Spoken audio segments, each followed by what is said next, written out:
If you want to enable Game Turbo 120 frames per second, we got two options. The first one, we have to start by opening the settings.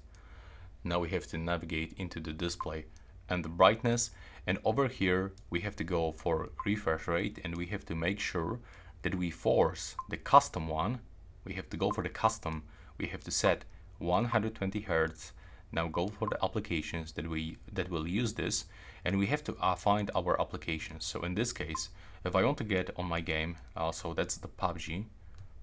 As you can see in this one, it's actually based on the application settings. So we cannot change it over here. But when we add this game into the Game Turbo, we have to open the Game Turbo for the first. Now we have to grab the phone,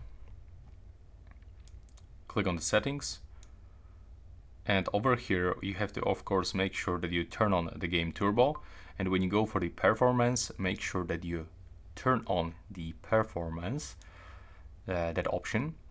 And when you go over here, also make sure that you turn on optimize touch controls, and right here we can find this Game Turbo settings, the touch controls, for example, the Pro mode, the classic mode, the customize.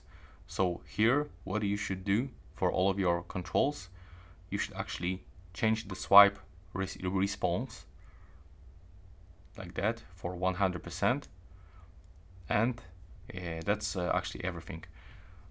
You can of course force this in the game to run in this 120 frames per second. Thanks for watching this video. Let me know if it worked.